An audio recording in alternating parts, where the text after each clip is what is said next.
live. All right.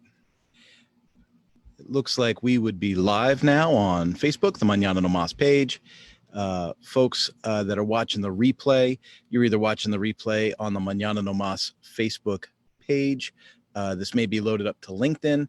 And then, of course, we are gathering up all the episodes, all the sessions, and loading those directly into the Mañana No Mas Academy so that people have that there as a resource and be able to see that, going forward.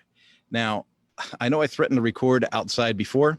I know that I had threatened to, try and make things a little bit different, a little more interesting. That one day out in the rain, I thought, man, what a great day. What an awesome day to get outside and feel nice and cool.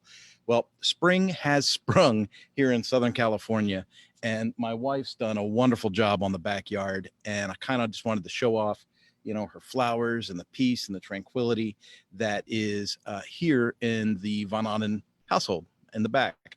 And, this kind of culminates the end of this session for me. I mean, I worked within the studio, I had the backdrops, and I wanted it to be as professional as possible. I wanted the sound to be good. I wanted the audio, to pop. I wanted the visuals to be consistent. But I think if we're honest with each other and we take a look at what's been transpiring over the last, month or so with this COVID crisis, it's about flexibility. It's about the ability to pivot. You've all heard that lately, right? It's time to pivot. It's time to pivot. What are you gonna do? We're gonna pivot over here, pivot over there, right? All these companies jumped online, right? They jumped on the news, they jumped on the internet, and they said, oh, no, safety first. We sent all of our employees home and we're just moving everything online.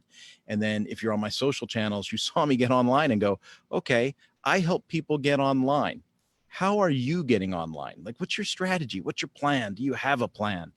And, shockingly, many companies did not have a plan. A lot of executives made an assumption that their IT department would like flip some magic switch and be able to move off of the, out of the computer room into the masses, with the flip of a switch or with the change of a piece of code somewhere that was just, this is like a dip switch, right? On, off, right? Kind of like a CAN bus communication system if you're in my power sports classes. But here we are. It's a month later. We're at the end of chapter 12 here, and I'm thrilled to bring this to an end. I don't know if you understand what it takes to go through a mastermind at this level. I mean, it's not uncommon for an entrepreneur to say, hey, you know what? It'd be a great idea. I think we should cover this book, and I think we should, go over this whole thing. It's one thing to have the idea. It's another thing to follow through. It's a completely different matter altogether to say, okay, every Tuesday and Thursday, we're going to do this. And for the folks that have signed in consistently and that have seen this over and over and over, Tuesday, Thursday, man, I love you. I thank you. If you've shared it, if you've helped me to, propagate this message of, leadership within a crisis, thank you. Thank you so much. If you're coming in late, and you're going, oh man, I'm sorry I missed this. I could have, I could have gained some value out of this. The whole idea about this thing is adding value to you. If you're watching this, you're the one that's on my mind. I'm not in this to make the money. I'm not making a dime on selling the books. I gave people, the option to go to Amazon and order the book. I threw up a couple of other links throughout the course of the last month and said, here's how you can get a copy of this book. And none of which were an affiliate of mine. I wasn't making a dime to do it. And that's important to me because I need people to recognize that this was for you. I have limited skill sets, right? I'm not a construction worker. I'm not one of these essential people that went to work every day this month. I'm not somebody in healthcare. I'm somebody in education, but it's corporate training. And I just thought, what's the one thing that I can do? What's the thing that I can bring to the table to share with others? And for me, that is sharing my love and my knowledge of the John Maxwell content. Now, interestingly enough, when you get to chapter 12, there's a nice little succinct review in the back of 12. And it says, a list of all the other chapters, which is really convenient because, every session I've been going through a list of the chapters with you guys and just kind of recounting what we covered. And to me, that is, it's nice to have it all in one spot, right? So I've got the bullet list, and before we go down this, I do want to point out, in case you get bored and you sign off of this thing, you need to hear this announcement. Next Tuesday at 3:00, I think Tuesday's the 28th. I think Tuesday's the 28th. Next Tuesday at 3:00, I'm going to be doing a 1-hour session. 1 hour, that's it. The book is Seeing the Big Picture. It's by Kevin Cope. Okay. I've spoken to Kevin. I have his permission to do this 1-hour session. They run a company that covers the material that's in this book. Right. And so the idea that they're going to allow me to cover this with you as a value add, as part of the Mañana No Mas community, that's huge. And so take this opportunity now, tell your friends, get your people ready, put it in your calendars. I will have some social media postings that you can like and you can share. We'll have, some Calendly things that you can, click on the links and join. And this is huge for me because, I'm already a John Maxwell team member, but when you have someone the caliber of a, New York Times bestselling author, Kevin Cope, saying, hey, dude, I'm cool with this. If you want to do an hour on my book, that's awesome. And to be able to share this work with you and to put that forward is a major, major blessing for me. So next Tuesday, 3:00, you want to be in for that because we're going to be done with this John Maxwell book, right? And bear with me. I'm going to go ahead and refresh this just to see who we've got in Facebook and see if there's any comments. If you have comments for this along the way, I'm going to refresh every now and then, and I'll be able to see if you put in a comment or a question, and I'll be able to answer you as we go. Now, the things that we already covered, why, talk about leadershifting, right? Leadershift by John Maxwell is all about what are these changes? What are these pivots that we're going to make as leaders that are going to make us better leaders, better able to help people through the process of change, the transitions of change, right? And so after we talked about why do it, we said, okay, well, there is soloist to conductor, right? To be the skilled person that then becomes somebody that directs other skilled people, right? Goals to growth. We talked about, basically a behavioral goal mindset, right? So instead of chasing the goal, chase a behavior that affects that goal and make it kind of a lifestyle change, right? So goals to growth. Perks to price. Talked about, some people become leaders because they think it's going to benefit them. They think that it's going to give them prestige or it's going to give them access to things they wouldn't have had before. And while that may be a side effect of becoming a leader, it shouldn't be the motivation to become a leader, right? And so we say perks to price, that is being willing to make the sacrifice to be a great leader, right? Pleasing people to challenging people. I've suffered that one. I know a lot of other people in my circles have suffered that one. And that is, you're new to a leadership position or you're new to leadership in general. And you just think, man, I got to keep these people happy. I got to keep these people on my channel. But the more you work at keeping people happy and not moving forward with the initiative you're supposed to move forward, the more you do that, the less effective you become as a leader and the less buy-in you have with your people because they read that as being weak or wishy-washy, things like that, right? Leaders want someone that's going to make a decision. One of the biggest obstacles I've seen recently in leadership is people that will not make a decision. People that always go, I don't know, let's wait and see how this fleshes out, right? When you're constantly going to your leader and he's constantly giving you this, I don't know, let's see how it works out. When they're constantly giving you that, you tend to not look at them as the leader anymore, right? So a leader needs to make decisions. Remember, a leader sees before others see and sees more than others see, right? So those are big things for me. Maintaining to creating, ladder climbing to ladder building, right? We talked about not only climbing the ladder yourself, but being able to help other people up the ladder and then build a ladder and give it to somebody else, right? That was a pretty good metaphor. Directing to connecting, right? So telling people what to do versus having a relationship with them and urging them the direction to go, right? Directing to connecting. Team uniformity to team diversity. I covered that one pretty well. I thought the day we did the session on that. I am a huge fan of diversity in your teams. Mixed faiths, mixed beliefs, mixed initiatives, mixed goals. All of that stuff makes for a better product in the end. Sometimes it takes a little more work along the way, but remember, you're in whatever you're doing, whether you're running a production center or you're doing something artistic or you're running a nonprofit, the goal is how you're affecting people at the end of the process, right? So if it takes a little work along the way, that's okay, because you're making a better product, right? We talked about positional authority to moral authority, big one. And that's real big on the 5 steps of leadership, right? And if you stick with the Mañana No Mas pages, you'll see me talking about the 5 steps of leadership as we move further down the row on that.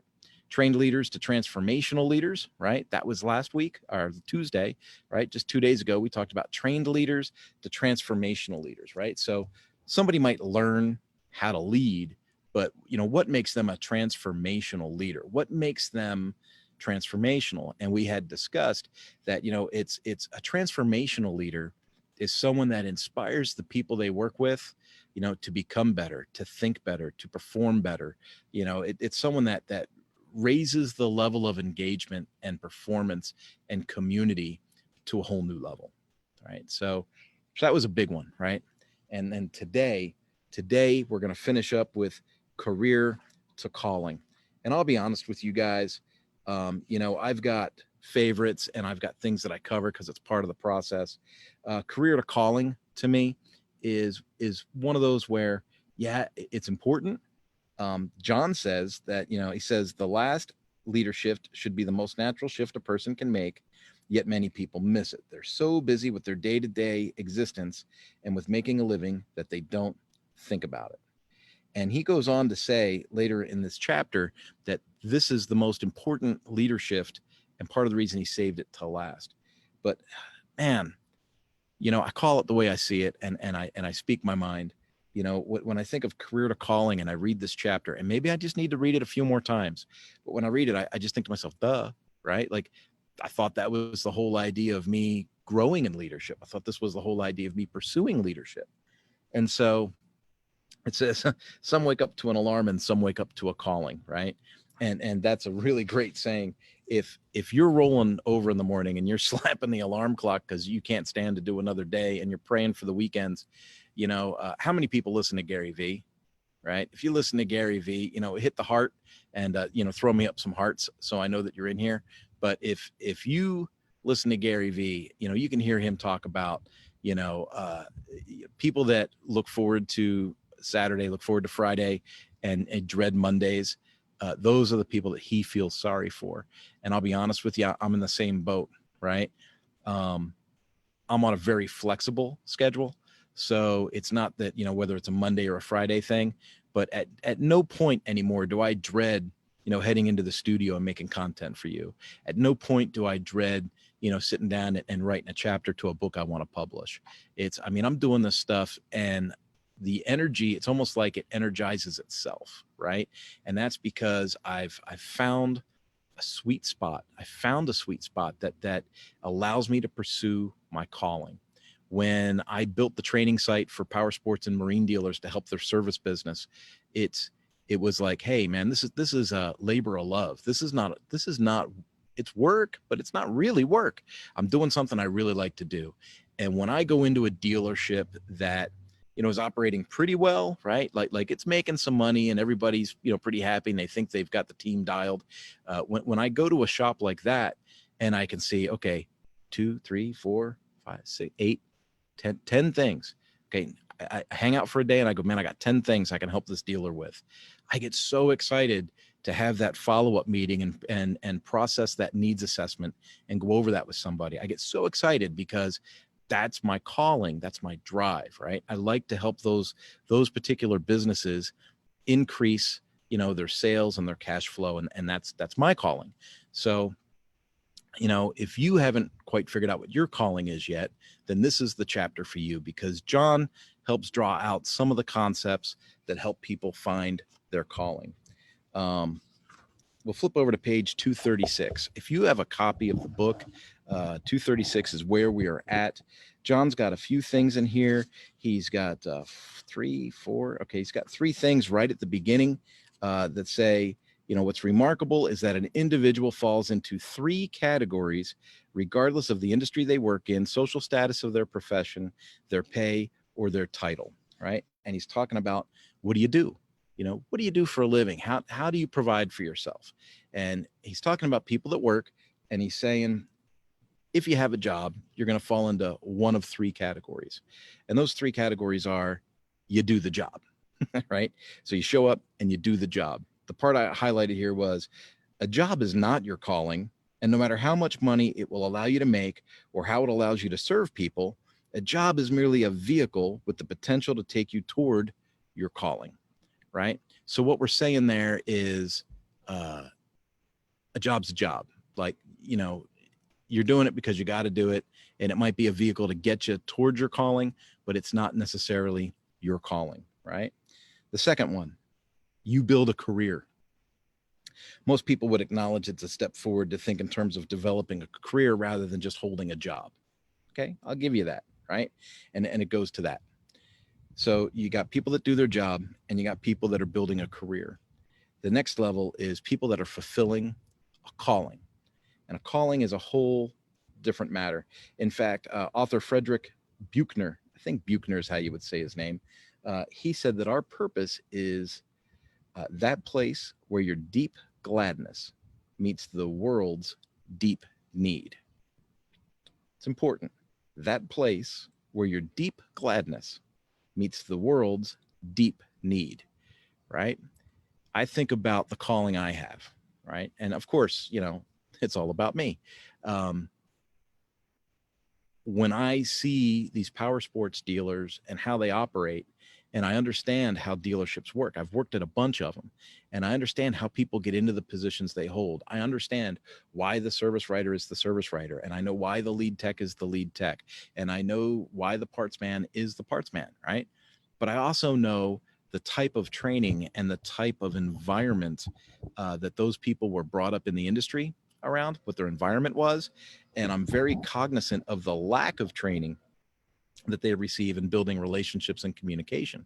So when I can take John Maxwell philosophy into a dealership arrangement, automotive, power sports, marine, bicycle, RV, when I can go in, with John Maxwell philosophy and a power sports mindset, right, to look at how they do their business, that to me is my calling. I can that's a deep calling for me, right? It says that brings me deep gladness, and it does meet the world's deep need, because I don't just think of the business as succeeding. I think of each and every family that earns a living out of that dealership being affected by the training that I give them, right? So for me, I know that I'm making the difference in hundreds of lives, if not thousands. But that's where my calling comes from. And my prayer for you is that you find a calling, something that works for you. Don't listen to me and go, oh, I'm going to follow Kurt. That's not the idea. The idea is, take the information that I share with you and go, how can I apply this to me? What's the application story here, right? And so 1, you do a job. 2, you build a career. And 3, you fulfill your calling. And then in John Maxwell style, he's got the 2 columns, and he says, career is one side, calling is another. Page 237. He says, a career is mainly about you. It's something you choose, and you're separated from your best life, right? I always think about that. I always think, man, like if I got to commute 2.5 hours to get somewhere, get there, spend 8 hours of my day there, and I'm processing spreadsheets, God forbid I got to answer the phone, and then it's a 2-hour commute home. That's separating me from my best life. That's not allowing me to move forward with my deep gladness, right? So, but if you're pursuing a calling, your calling is mainly about others. It's how can you serve other people, right? It's something that's chosen for you. I mean, it's just pointed out somewhere in your life. There's, I say cacophony. That's one of my favorite words lately. There's like a cacophony of events that just point you in the direction that you're supposed to go, right? And it's integrated into your entire life. My wife might be real tired of hearing about power sports dealers and power sports training, but it's a part of me. And if she loves me, hope you love me, baby. If she loves me, then it's something that she's going to endure, because it's part of me. It's part of my life, and it's part of my passion set, right? Flipping over to page 238. There's a few Johnisms at the top of the page, and I always like the way that he twists the words around. But it says, when you find your why, you find your way, right? When you find your why, you find your way. And when you find your why, you find your will. When you find your why, you find your wings, right? And he's not talking about Red Bull, right? He's talking about you find your wings, you find your ability to spread out and to elevate yourself. It says your life will never be the same once you know what you're called to do and are working to fulfill that every day. I would agree 100%. Once I disconnected and disconnected from what I perceived as obligations and pursued what I knew I loved, I'll tell you, life completely changes. Your motivations change, your energy level changes. Things that you thought were impossible all of a sudden become possible, right? And it's because life's got a way of working out when you put the puzzle pieces in the right order, right? And so when you follow what you're hardwired to do, you get great results. When I talk to Rod Tillery about people being hardwired for their positions, he works at Perfect Match Hire, right? When people are perfectly hardwired for a position, they excel at it. Not just excel, but there's less employee turnover, there's more productivity, there's better efficiency, there's higher profit margins for the business. I mean, it just goes on and on and on and on, because if you do what you're hardwired to do, if you follow your, if you follow your calling, you're going to perform much, much better. So on page 238, I highlighted a line here. It says, I believe everyone has the potential to find and fulfill his or her purpose. It was important for me to highlight that for you guys, because it's not saying Bob, Stacy, Gina. It's saying everyone. I believe everyone has the potential to find and fulfill his or her purpose. That's huge. It's also never too early and it's never too late. Now, hopefully you find your calling earlier. John found his, I think he was 28 or 29 years old, he says down here somewhere, right? And he talks about brevity. He talks about how short life is. He's in his 70s now, and he says, man, I don't feel old, but he knows he's getting old. He knows that he went, past midlife. He knows he's on the downward side, right? But if you take a look at what John does now, I mean, he's super active, right? He was traveling, he was speaking, he was going and helping countries, he was doing all kinds of work. And, I think it's completely awesome to take into consideration his age, his time in service, the things he's already accomplished, and then look at the energy level he's putting in and go, that is a calling. That's something that has a hold of him. And you would say, oh, it's going to suck him dry. No, opposite. It's not going to suck him dry. It energizes him and it gets him, to the next level, right? He tells the story in here about the day he was called, and that starts on page 239, the bottom part of page 239. And I'll give you a fair warning here, folks. I always like to give you a fair warning. He does talk about faith in this part of the book. And so regardless of what your faith is, regardless of your position on faith and religion and all these things, please know that John is very flexible and very cordial when he writes regarding faith. He acknowledges that not everybody has faith, and that you don't need to have the same faith as him to experience these types of successes. But since the story is about him, this is how he covers it. Okay. So I just want to be clear there.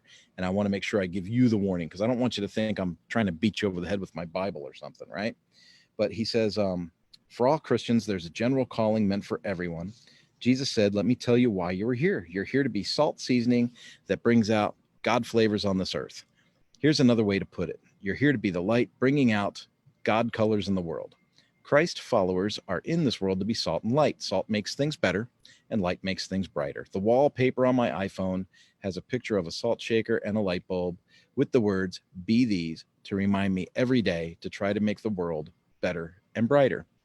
And when I think about being part of the John Maxwell team, and we went over what that motto was in the last session, right? It's about adding value to people, right? Being that salt, being that light, adding things in. John realized he had a very specific calling, and he says he experienced this on July 4th, 1976. It was Independence Day. He says he was speaking at a celebration of the United States bicentennial, and suddenly had a clear and compelling sense that God wanted him to invest his life in developing leaders and teaching leadership, right? That was 1976. It's 2020, and he's got over 30,000 people in the John Maxwell team, plus all the other work he's done. So I'd say he's making a legacy, right? It says, on the drive home, I told Margaret about it. She listened, as she always does. And when I'm excited by an idea, she asked, what are you going to do? I think this is interesting because in a lot of respects, I am emotionally, I'm a lot like John. I jump in with both feet, and I fix it as I go along.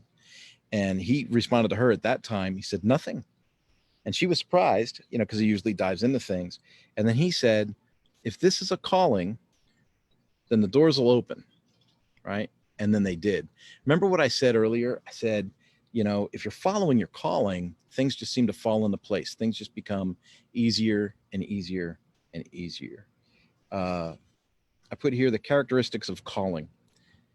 It's the bottom of page 241, and I'm looking at the time. We're good on time, folks. It says, you have a purpose in life too, and you can receive a sense of calling. I don't want you to miss this just because I'm telling you about my calling in the context of my faith. You can be a different faith than me or have no faith at all, and you can still be called. Your calling can give you a fruitful and fulfilling life, one that fills you with passion and motivates you to make a difference. When it is your calling, you won't have to chase it. You will be captivated by it, right? And that's a different way of saying what I said earlier, right? Some people look at what John's doing and they go, man, I'll suck the life out of him. And I'm saying, no, it doesn't suck the life out of him. It energizes him, right? He's captivated by it. That's his word. His word is captivated, right? He's captivated by it. So if you want to understand the characteristics of calling and knowing what it's like to be called, he's got a bunch of numbered sections that relate to being called, okay? And I just want to kind of set your mind straight to let you know where we're going to go. It is 8 sections long, okay? 8 sections long. So the first of 8 says your calling matches who you are. It says callings always match who you are. It says if you could do one thing for the rest of your life, even if you never got paid for it, what would you do? What do people often ask you for your help with, right? What do people often ask you for your help with? I have neighbors that ask me to fix their bicycles. That's okay. So sidebar, that's the craziest thing to me. I've got a decent set of tools. I got a bike rack, bicycle rack, I got bicycle tools, all that kind of stuff. But I have multiple neighbors that I respect, that I look at, and they're smart people. And routinely, they'll come down and they'll bring me a bicycle like, hey, Kurt, man, sorry to bother you. Can you take a look at this? I can't get the chain off. I can't get the chain on. I can't get the sprocket to turn. The brakes don't work. My wheel is bent. And I'm not saying my calling is to be a bicycle mechanic, right? But what you assume other people should know, or what you assume other people should take for granted, they don't. Just because it comes to you easy doesn't mean that it's easy for everybody else, right? So think about that. What do people come to you for help with? What experiences have you had that you desire to help others with? What lights you up? Man, what gets you excited, right? What do you love learning about? What could you talk about for hours and hours, right? How could you, what subjects make you just drone on, right? While being lit up, being excited. What activities are you always self-motivated to do? What can you do to make a positive difference in the lives of others? And what would you like to do that would live beyond you? Like think about in terms of legacy, right? What are some things that you can do or invest yourself in that would have a long-term payoff? And that's an indication of maybe a direction for a calling, right? It says the calling you receive often taps into not just one or two of these things, but often all of them. The second thing, your calling taps into your passion. I started riding motorcycles when I was 6 years old. So the idea that I am a former road racer and I'm connected to the power sports industry, and I am now driven to help people with power sports dealerships improve their service business, which lends financial security to them and their families. That is where all of this comes from, right? So your calling taps into your passion. Like the advice of an author and philosopher and civil rights leader, Howard Thurman, he said, don't ask what the world needs. Ask what you come alive to and go do it. because what the world needs is people who have come alive. That's awesome, right? Now, there's some bullet points underneath that, and it says, how do my strengths fuel my passion? What experiences inform my passion? What opportunities align with my passion? How does what I love to do point to my passion? How does what I do well contribute to my passion? How does what others say point to my passion? And how does my history of success coincide with my passion? Last one, where does my desire grow? Where does my desire to grow increase my passion? It says talent, skills, experience, and opportunities all align with calling, but passion provides the fuel to pursue your calling. Just finishing this book with you guys, getting through 12 sessions of this thing, reading this book and going over it with you guys, it takes a certain amount of energy to get through it, right? Well, it's a passion that I have of personal development and aligning myself with John Maxwell philosophies that allows me to do that. Not everyone's going to have that same kind of passion. Heck, most of you aren't even going to watch all 12 sessions of this thing. A lot of folks have watched one session and will have zero motivation to go to the Mañana No Mas Academy and see, the other 11 sessions. I get that. I understand that. Not everyone's going to have the same passions or the same drives. But my hope is, when I share my passion with you, I'm hoping that there's value that's added. And for the time that you can dedicate to it, you'll see some value added, right? You'll see that, there's something to gain. 3, your calling is important to you, but it's not about you. There's a very special person in my life who has made it a habit of saying, it's not always all about you. And I love her greatly.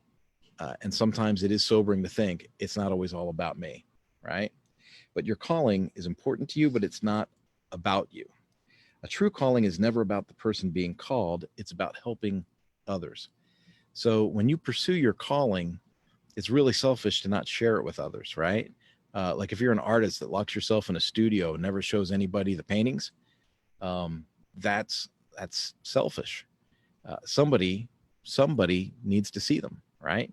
And you don't know who that somebody is. So you just share and you hope for the best, right?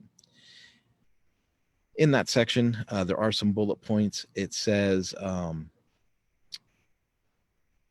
if you want to live a life of significance, if you want to follow things that are written about in the book, Intentional Living by John Maxwell, there's certain areas where you need to think of, it's not about you. And that goes by giving beyond yourself, serving beyond yourself, thinking beyond yourself, loving beyond yourself, and seeing beyond yourself.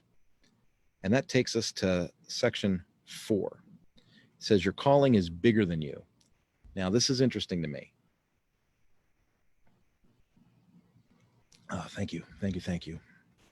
Your calling is bigger than you. When you pursue your calling, just like I said about John, right? John got his calling 1976. It's 2020, 30,000 people in the John Maxwell team. And that doesn't count the thousands of people, that he affected through Worldwide Dream Builders and through his other organizations, right? Like Equip and things like that. Thousands upon thousands upon thousands of people have been affected by his calling. So the calling is always bigger than the person being called. It says a calling always involves something that feels big, something that's bigger than you are. It may intimidate you. It may seem impossible, yet you feel compelled to get out of your comfort zone and fulfill it. And what's more than that, if you remember the story, I think it was session 2 or 3 that I covered with you guys. There was a reporter that was interviewing John, and she said, why are you putting all this effort into, adding leadership to these, developing countries? Do you think you'll actually reach your goal of affecting, wholesale change in these developing countries, before you die, within your lifetime? And he said, no, I don't think I'm going to do that at all. But, I will have sowed the seed and there'll be a legacy to finish it. And that's so awesome, right? That you can think beyond yourself. 5, your calling changes your perspective. Man, amen to this one. It does. When a calling identifies you and you say, here I am, right? It it really changes your perspective on things. I mean, I thought, when I first wrote the book, Service Writing in Black and White, I'll admit it was an exercise for me to get that out of my head so I could sleep at night. I didn't realize that it would turn me into a corporate trainer at Ducati and then getting recruited by Suzuki and now, leading the Mañana No Mas training effort. And now I look at it and I go, man, pretty soon we're going to have a certification program, and we're going to change the culture that is in the power sports and marine industries.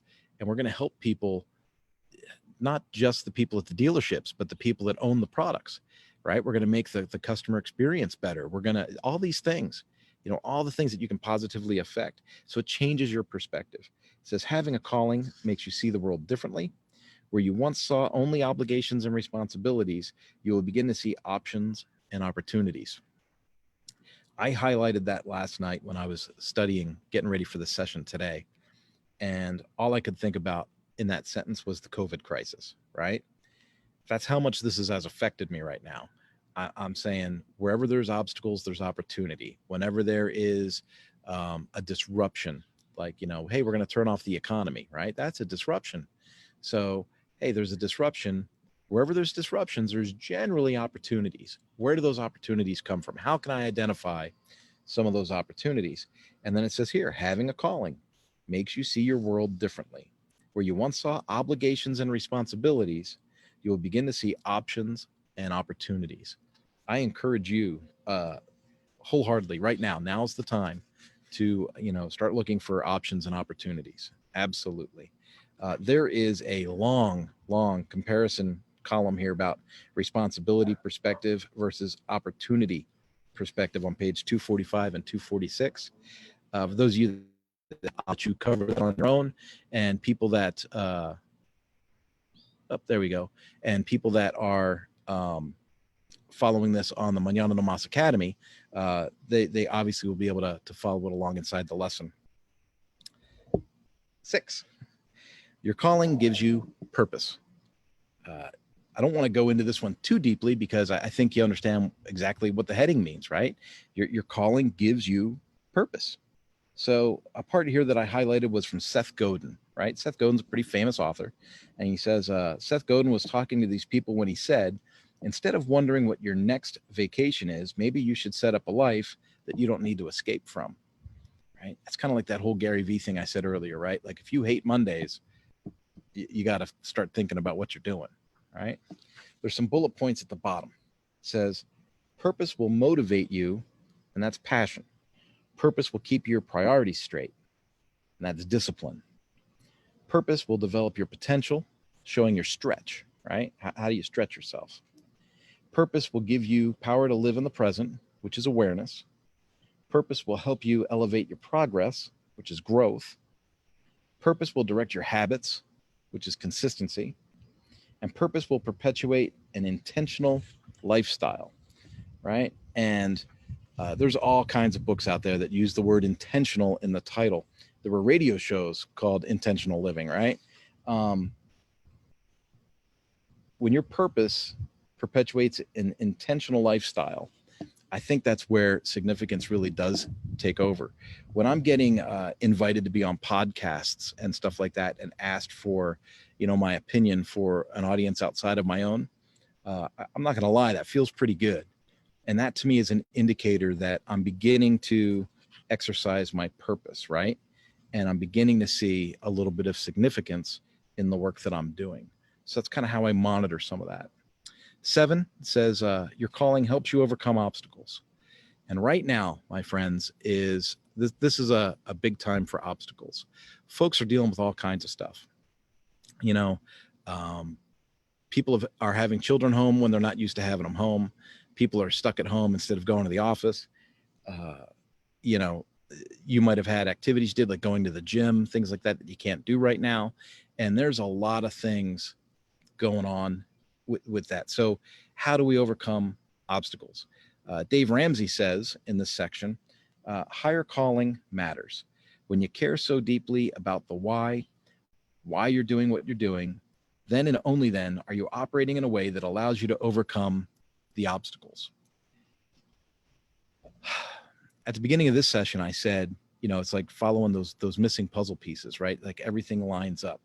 Once you identify your calling and you pursue your calling, it's just a way of everything falling into place, right? And things working out. And so that's huge. Number 8, and this will finish up the numbered sections for us. It says, your calling brings fulfillment. And it's just awesome. If you've struggled to find a calling and you're going and you're listening to everything I'm saying and you're reading along in the book and you're going, the more he talks, the more pissed I'm getting. If that's you right now, I hope that you can take some quiet time and you can start to think, okay, how am I going to identify a calling and begin to pursue a calling? Because the level of fulfillment that you get when you follow your calling is almost something you can't really put into words, right? And I know the frustration from not being able to follow a calling, but now I also know the fulfillment from being able to follow a calling. And so I have the perspectives of both now. And I tell you, I don't want to trade one for the other at this point. I want to stay where I'm at. The next section that John writes about is finding your calling. So if you have yet to have identified your calling, this section is for you. He says, finding your calling. And I kind of highlighted a whole section. And I'm looking at the time. I think we're going to be good on time. So I'm going to read this for you. It says, finding your calling. So what is your calling? Whoops. Have you already discovered it, or do you need some help finding your way? Fred Swaniker, I hope that's his name, the founder of the African Leadership Group, said, every now and then we come to a fork in the road that requires us to either stay on our current life path or change course and do something radically different. If you have not already found your calling, then you are at the fork in the road. I hope you will take the bold way, the radically different path that represents your calling. It may be frightening, it may be uncomfortable, it may feel uncertain, but I can assure you, if you find your calling, you will never regret the difficult journey taken to pursue it, because there's nothing else like it. And the reason I highlighted that whole section and earmarked it for reading today is because that's written better than I can say it. I mean, I can agree with it, but I don't know that I could have articulated it that cleanly for you. Is it uncomfortable? Yeah. Was I comfortable jumping on Facebook and doing Facebook Lives for thousands of people that I never see? It can be a little intimidating sometimes, right? But when I look at these videos and I see, 300 people were on, 400 people saw this or whatever, there's a spark in me that goes, okay, sharing this information was more important than feeling uncomfortable for the 45 seconds it took to get started, right? And then once I get started, I like what I'm doing and I enjoy it, and I there is a fulfillment that comes from adding value to others through this medium. So I really feel that this is the way to go. And for me, thinking about you, I think, man, if you're looking for your calling, if you haven't found your calling, it's okay to be uncertain. It's okay to have questions. It's okay to need to do some research. And it's really okay to be out of your comfort zone. Because remember, once you get out of your comfort zone, that's where all the growth can happen, right? At the bottom, he says, what do I sing about? What fills my heart? What do I cry about? What breaks my heart, right? When you see like an injustice, do you feel overwhelmed by that injustice compared to other people around you, or do you just kind of accept it like they do, right? So that gives you kind of a thing to think about. And then he says, what do I dream about? What lifts my heart? And so that gives him 3 bullet points to kind of take over, right? He says there's the singing moments, right? Times when I knew that what my leadership was making a positive difference for people, right? Singing moments, right? Times when I knew that my leadership was making a positive difference for people. Crying moments. Times when I wept because I saw that bad leadership misused or abused people. And dreaming moments. Times when I dreamed of training leaders who would make a significant impact on people, right? So he was able to take his leadership and break it into those moments, right? What would I celebrate? What would break my heart? And what would I see for a future? And so when you're starting to analyze different elements of your life or what inspires you, think of those things, right? Think of, what are my celebrations? What breaks my heart? And how do I see the future fixing this thing? And then that gives you kind of a guideline on how to go, right? puts, as you think about these questions, you may be wondering, how do I know the difference between calling and ego? That's a fantastic question, right? There are times where I might be presenting like this, and I'm being super transparent with you guys right now. I'm going over the top. There's times where I go, why am I doing this? You know, why am I being driven? Is this about me, or is this about adding value to others, right? Is this about me trying to make myself feel important, or is this about trying to help folks that are open to being helped? And, you know, the personal answer to that is important because it determines, you know, where humility falls in. It determines where authenticity comes in. It determines integrity. All of those things come up. So John put a quick list in here. He says, how do you know the difference between an ego and a calling? And it says on ego, it says, fears not possessing something. And then a calling would be fears not expressing something, right? So do I want to add you to my mail list or do I want to share information with you, right? Focused on doing versus focused on being. Needs anxiety to survive, needs silence to survive. You know, manifests as burnout. Like, do I feel like I'm overworked if I do this thing? Or manifests as fulfillment. Do I feel energized and captivated by what I'm doing, right? Focuses on result versus focusing on the process. When I consult with power sports and marine dealers, I'm constantly using the term process with them, right? What's your client process? What's your RO process? What's this process? And I very rarely say, what's the transaction, right? Because the process to me is amazing. If I can nail the process down for them, the results will follow, right? Wants to preserve self versus wants to impact others. On the next page, page 251, says, my best advice is to be attentive. Pay attention to your feelings, take time to reflect, and learn from your experiences. Never dismiss your dreams. I'm going to be candid. I think this is something that a lot of us struggle with. And I think the younger you are, and I'm just going to call it the way I see it. I think the younger you are, the more you struggle with what I just read. My best advice is to be attentive. Pay attention to your feelings. Take time to reflect, learn from your experiences, and never dismiss your dreams. And I think the younger you are, the more you're going to struggle with those directives at the way that they're written. These things are great. These things are awesome. I've gotten 2 text messages since I've been talking to you guys, right? People are trying to communicate. That's awesome. But here's the thing. Sometimes you got to put it down. Sometimes you got to flip it over and turn the ringer off, right?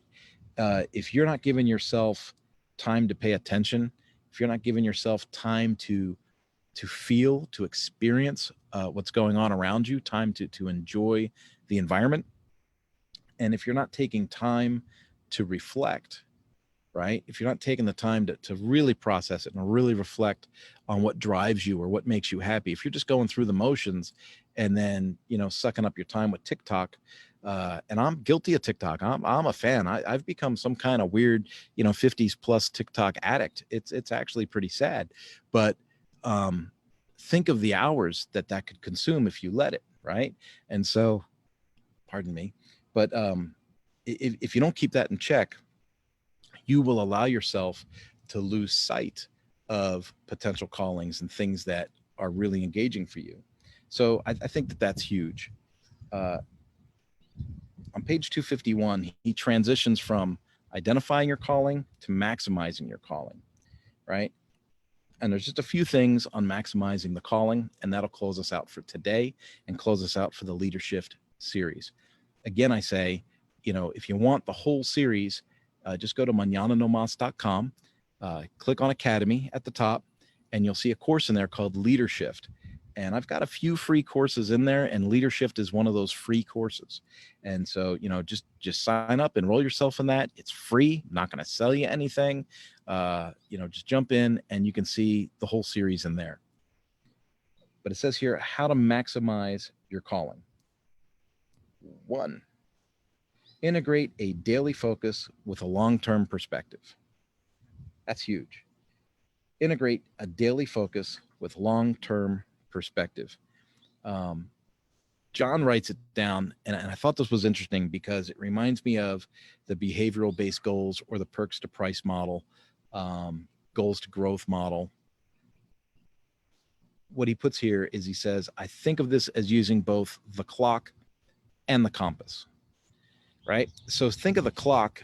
If you've done any kind of behavioral-based goal type of training, think of the clock as being like the activity, right? So I've got a timeline. I want to get something done within a certain time. I've got a certain goal, right?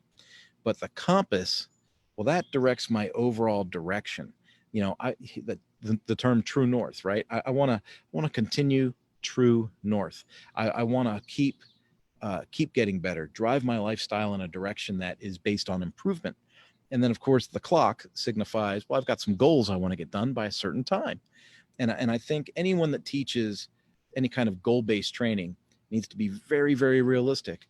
That, some people say, oh, don't restrict yourself too much by time, because when you miss a goal, you beat yourself up. It's a negative. But it's okay to beat yourself up sometimes. Sometimes you need to have a little bit of drive, but you want to make sure that you have the compass in place and it's always pointing you in the right direction. All right. It says, expect to write your story in pencil, one that has an eraser. And that quote comes out of section 2, right? It says, set a clear path in a worthwhile direction. So this is how you maximize a calling, right? So he puts here, one of the paradoxes of life is that you must follow your calling with clarity and purpose while living with uncertainty.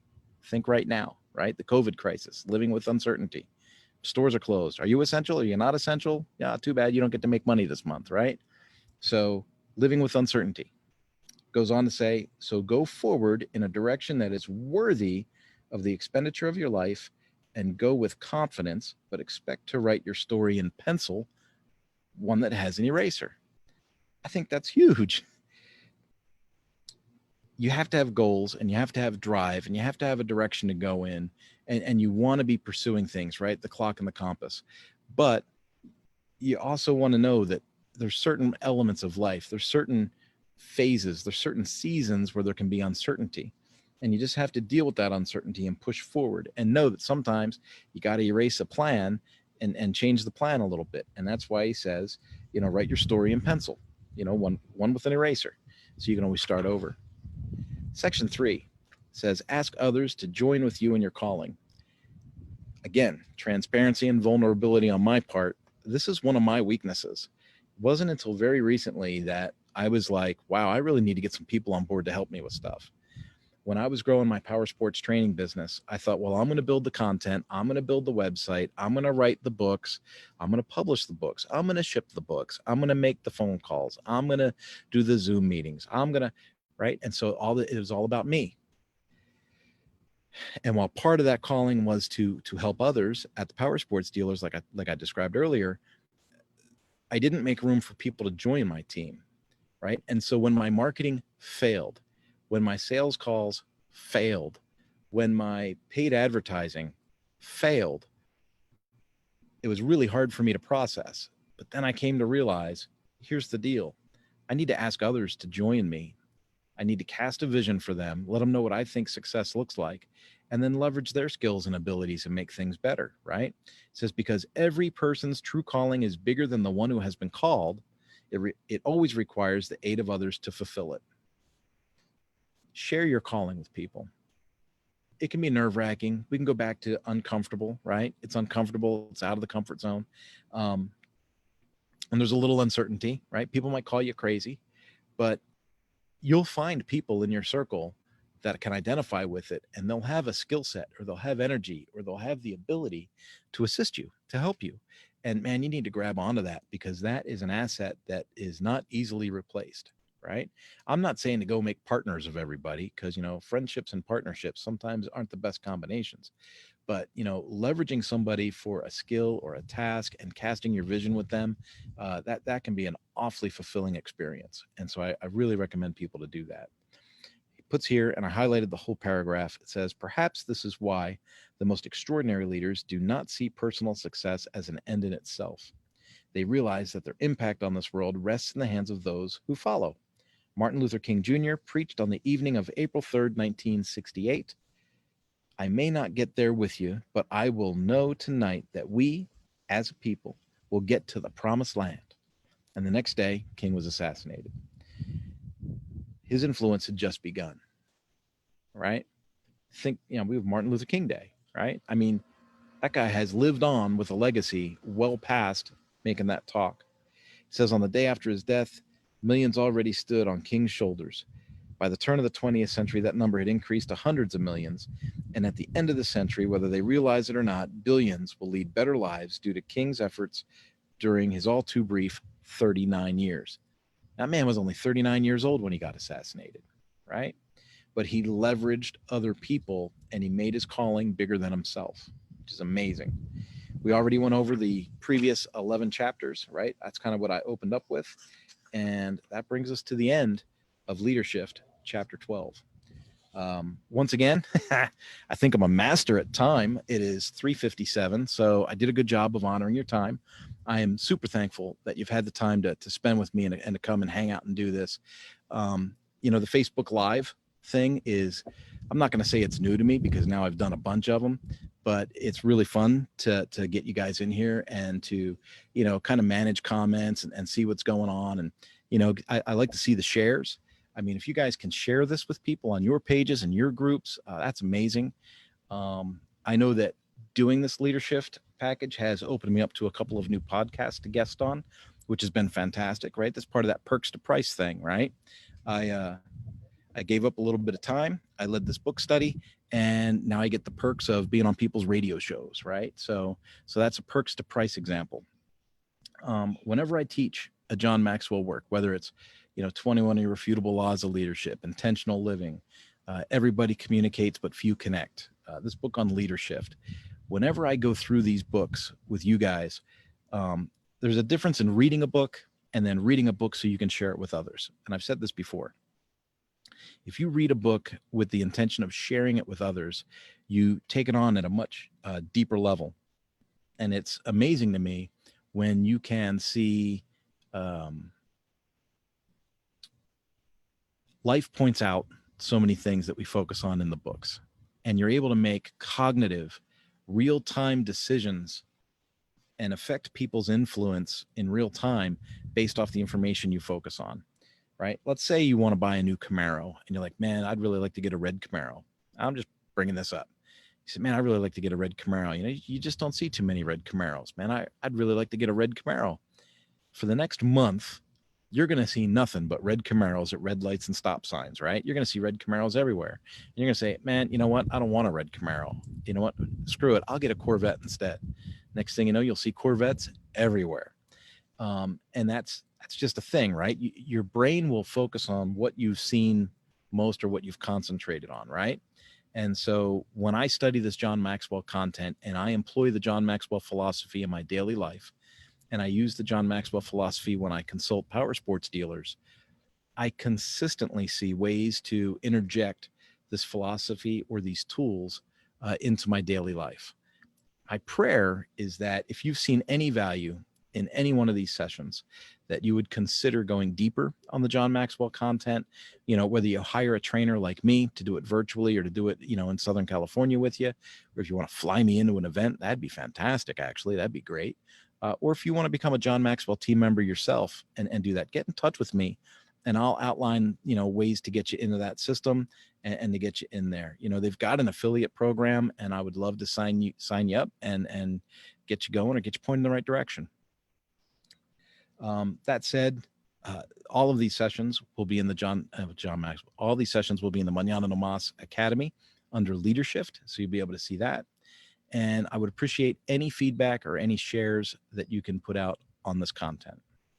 Now, same warning I give at the end of each of these sessions.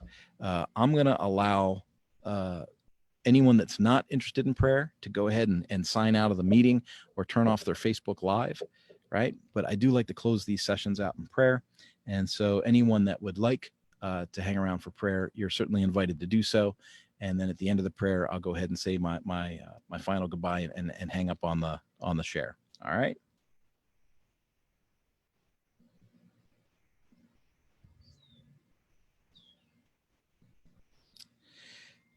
Father God, I thank you so much for the people that have, you know, the stability to be able to come in session after session after session. Father, I almost pray more for the people that have only seen one or two sessions, and I pray that they would be inspired, Lord, to find the other sessions, to follow the other sessions, or to pursue the books themselves, Father, and to understand some of the John Maxwell philosophy and how it can add value to others. Father, now more than ever, we've got a leadership gap in our culture, and my prayer is that people would just take leadership more seriously, that they would understand that, you know, leadership is influence, nothing more, nothing less, and that their level of influence within their circles is what can lend things to become better, you know, one small group, one small circle at a time. And Father, no matter what level or what size their group is, or where that person is at within that circle, Father, please let them understand that their participation, that their person is important and has the ability to influence. Father, I thank you for your gifts. I thank you for your grace. I thank you for your mercy. I thank you for giving us what we don't deserve, right? And I thank you for your gift, you know, your one and only Son that you gave to send for us, to save us. Father, I know that you have converted and changed my life significantly, and I'm prayerful that you'll be allowed to do the same for others. In your Son's name, Father, we pray. Amen. All right, guys. I am, again, humbled and so thankful that you were able to come and spend this time with me. I hope that you did find value in it. I hope that you find value in the other sessions that I have to offer. And, you know, let's do this. If there's something else you want to see me cover, another John Maxwell book or something like that, put that in the comments, or, you know, hit me up on a DM or on Messenger, something like that, and see what I can put together for you. Don't forget, next Tuesday at 3 o'clock, you know, one session only, covering Seeing the Big Picture by Kevin Cope. It's a great book. It talks about the 5 drivers of business, you know, deals with cash flow, people, opportunity, assets. And it's a really engaging book to help businesses get focused, you know, on overcoming obstacles and moving forward, which is really, I mean, a key topic during this COVID crisis. So again, have yourself a great, blessed day. Enjoy the weekend. And I hope to see you next Tuesday. All right. Bye-bye.